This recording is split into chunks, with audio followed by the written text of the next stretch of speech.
অনেকদিন পর আপনাদের সাথে আজ আবার আমার দেখা হবে।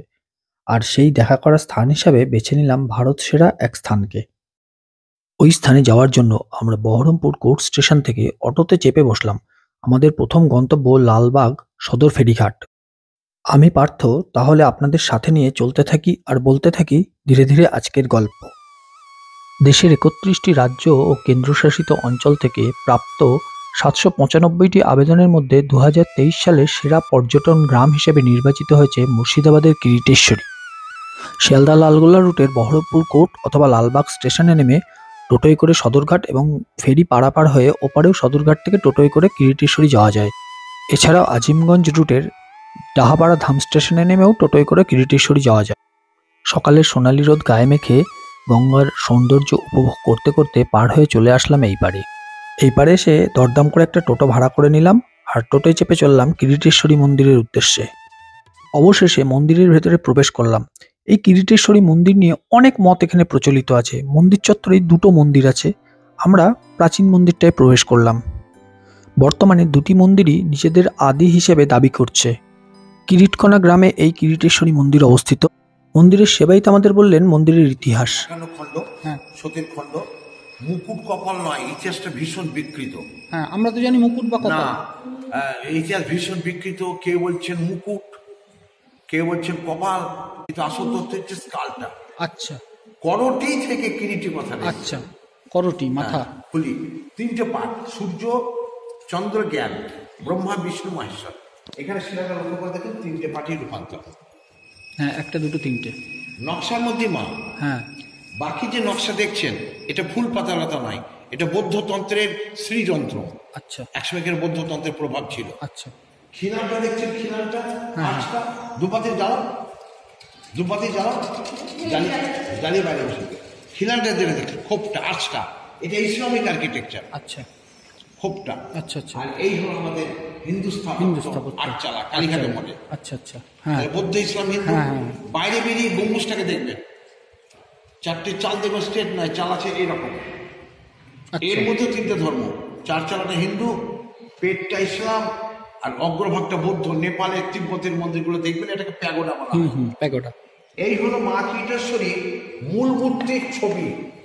কিন্তু এই মূর্তি কোথায়? সব বলে দেবো। আচ্ছা। এই মূর্তি নাটোরের রানী ভবানী এখানে রেখে গেছেন। আচ্ছা এটা কিরিটেশ্বরী মায়ের মূল মূর্তির ছবি। আচ্ছা এই মূর্তিটি নিরাপত্তার কারণে বাইরে থাকে, বন্ধ থাকে, মন্দিরে থাকে না, আচ্ছা নিরাপত্তার কারণে। আচ্ছা পৌষ মাসের 4টে মঙ্গলবার, আচ্ছা পৌষ মাসের 4টে মঙ্গলবার কিরিটেশ্বরী মায়ের মহা উৎসবের দিন। ওই দিন দুপুর 1টা থেকে সন্ধ্যে পর্যন্ত যদি আসতে পারেন, তাহলে এই মূর্তি এখানে রাজবেশে দর্শন পাবেন। আচ্ছা। এখন এই মূর্তি কোথায় আছে? সেই গল্পটা তো শোনাবো না, ও আচ্ছা আচ্ছা। আগেই বলেছি ও নিরাপত্তা। আচ্ছা আচ্ছা আচ্ছা আচ্ছা আচ্ছা আচ্ছা আচ্ছা আচ্ছা আচ্ছা, বুঝতে পেরেছি। এর গুরুত্ব কি, কেন রানী ভবানী মূর্তি নিরাপত্তার প্রয়োজন মনে করলেন, এর মধ্যে আছে কি? মুখের দিকে তাকিয়ে দেখুন, এখানে ভগবান বুদ্ধের ছোঁয়া আছে। বোঝা যাচ্ছে। এটা গান্ধার, অর্থাৎ গ্রিক বৌদ্ধ মিলিয়ে গান্ধার। আচ্ছা তাই ঐতিহাসিক গুরুত্বে ভেবে রানী ভবানী নিরাপত্তার প্রয়োজন মনে করছেন। আমরা পরম্পরায় নিয়মটা মেনে আসছি। আচ্ছা ওটাও মা, কিন্তু ওই মূর্তির বয়স হচ্ছে 7 থেকে 8 বছর। আচ্ছা, এর বয়সকার ইতিহাস জানা যাবে। আচ্ছা। যেহেতু এটা অ্যান্টিক গুরুত্ব, তাই নিরাপত্তার প্রয়োজন। স্বাভাবিক। ওটা 7-8 বছর বয়স, পেতলের মূর্তি, তালার উপরে ভরসা করে আছেন, মানাই তা নয়। হ্যাঁ, বুঝতে পেরেছি। সঙ্গে ক্যামেরা থাকলেও ছবি নিয়ে নেন। এর পিছনে একটা ভাঙা ধ্বংস দাঁড়িয়ে আছে। আচ্ছা যাবার সময় ধ্বংস স্পর্শ করে এই ধ্বংসের ছবি নেবেন, আচ্ছা। কারণ মূল ভিটি কিন্তু পিছনটায়। আচ্ছা 900 বছর ইতিহাস। আচ্ছা আর্কিটেকচার দেখবেন কি অদ্ভুত ইতিহাস। এ হলো 300 বছর। আচ্ছা। এই মন্দির হ্যাঁ, পাশের মন্দির হয়েছে 30 বছর। 30। আপনার নাম কি? আমাদের দিলীপ কুমার ভট্টাচার্য। আচ্ছা আচ্ছা। আপনি যেটা বললেন আমি ইউটিউবে দেবো। হ্যাঁ, হ্যাঁ, তা তো অসুবিধা নেই তো? দেবেন। না, অসুবিধা নেই তো? না না, আচ্ছা আচ্ছা, ইতিহাস জানো। আসবো। ধূপ দ্বীপ জ্বালিয়ে মন্দিরের ভেতরে পুজো দিয়ে একটা অদ্ভুত অপূর্ব অনুভূতি হলো আমাদের। আর শুধু মনে হচ্ছিল কত হাজার হাজার বছরের ইতিহাসের সামনে আমরা দাঁড়িয়ে রয়েছি। 1104 বঙ্গাব্দে নাটোরের রানী ভবানী এই মন্দির প্রতিষ্ঠা করেছিলেন। 1337 বঙ্গাব্দে মহারাজ যোগীন্দ্রনারায়ণ রায় এই মন্দিরের সংস্কার করেন। শোনা যায় পলাশীর যুদ্ধে মীরজাফর যেদিন রাজা রাজবল্লভকে ডুবিয়ে মারেন, এই মন্দিরের এক শিবলিঙ্গ হঠাৎ করে ফেটে গিয়েছিল। মির্জাফর শেষ বয়সে কুষ্ঠরোগে আক্রান্ত হন এবং তিনি দেবীর চরণামৃত পান করেন এবং শেষ নিঃশ্বাস ত্যাগ করেন। পুরোহিতের কাছ থেকে আরো কিছু কথা আমরা জানতে পারলাম, শুনুন সেগুলো। ও আচ্ছা আচ্ছা আচ্ছা। আর কোনো কথা আছে, পুজো সবসময় ন্যাচারাল হবে, শাস্ত্রের নিয়ম। কতগুলো উদাহরণ দিয়ে আমি বলছি। এই সতীর দেহের অঙ্গ যে সময় হয় আর কি, সেই সময়টা হচ্ছে দক্ষযজ্ঞ সময়। দক্ষযজ্ঞ হচ্ছে আজ থেকে 10,000 বছর পূর্বে। সেই সময় কোনো ধাতুর সৃষ্টি হয়নি, পোশাক পরিচ্ছদ সৃষ্টি হয়নি, তাই মায়ের কাছে কোনো অলংকার ছিল না। মায়ের শাখাল করলো কোথায় ছিল না, ওইসবগুলো পরে আসেনি। আচ্ছা আসেনি। শস্য উৎপাদন হয়নি, এই যে ধান চাল গম খাচ্ছি আমরা, এটার উৎপাদন হয়নি। এসব পরবর্তীকালে একটা মডেলিং হয়েছে এগুলো, বুঝতে পারলেন? পুজো হতো ন্যাচারাল পুজো, আচ্ছা বনের ফুল আর ফল দিয়ে পুজো। সেটাই। আর এই ছিল আগুনের গোলা। আমাদের মতন ব্রাহ্মণের সংস্পর্শে আসার ক্ষমতা ছিল না। প্রথমত হচ্ছে যে আগুন পুড়ে ছাই হয়ে যাব, আর বাঘ ভাল্লুকের বাস, ঘন জঙ্গল, তো সংস্পর্শে আসার ক্ষমতা নাই।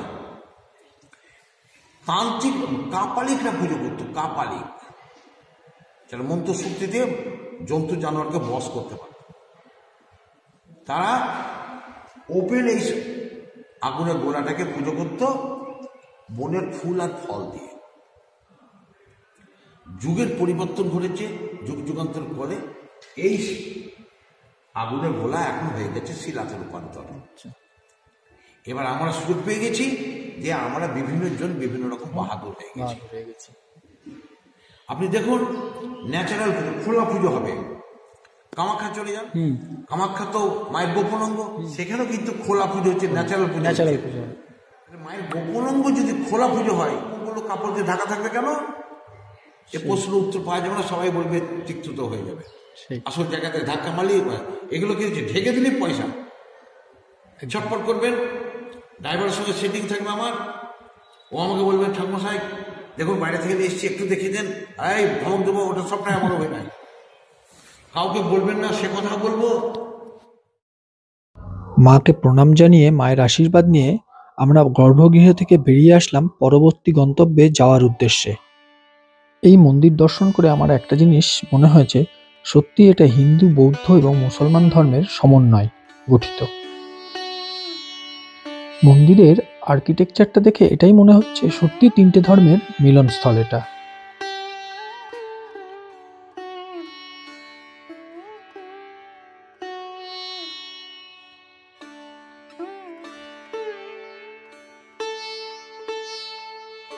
এবার আমরা যাব এই মন্দিরের পেছনে অবস্থিত মা কিরিটেশ্বরীর আদি মন্দির, বর্তমানে যা একদম ধ্বংসস্তূপে পরিণত হয়েছে।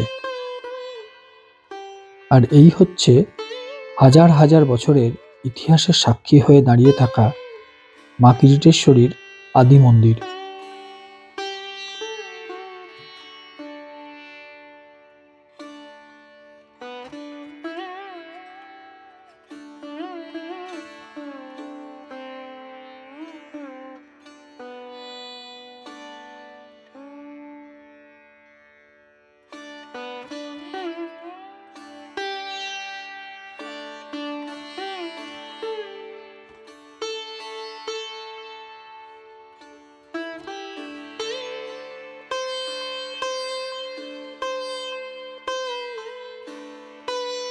কিরিটেশ্বরী মায়ের এই বর্তমান মন্দিরটি দেখে এটা বোঝা যাচ্ছে মন্দিরের চূড়াটা একদম প্যাগোডার মতো।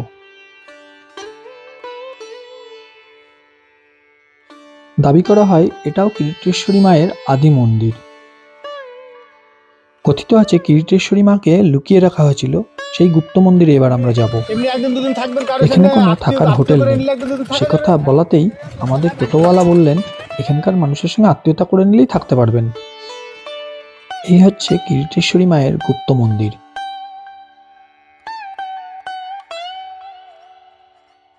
আর এই হচ্ছে মা কিরিটেশ্বরী। কথিত আছে এই মূর্তিকে নাকি এখানে লুকিয়ে রাখা হয়েছিল। এখানে মাকে প্রত্যেক দিন আমিষ ভোগ দেওয়া হয়। পুরোহিত নিজেই রান্না করেন এবং মাকে ভোগ নিবেদন করেন। আপনারা ইচ্ছা করলে এই ভোগ পেতেই পারেন, তবে তার জন্য পুরোহিত মশাইয়ের সঙ্গে ফোনে আগে যোগাযোগ করে বলে দিতে হবে আপনারা কতজন ভোগ নিতে ইচ্ছুক। পুরাণ, ইতিহাস, আদি অনাদি সবাইকে সাথে নিয়ে এবার আমরা ফিরছি নতুন গন্তব্যের উদ্দেশ্যে। ভিডিও কেমন লাগলো আমাকে অবশ্যই জানাবেন। ফিরছি নতুন ভিডিওতে, ততক্ষণ ভালো থাকবেন সবাই।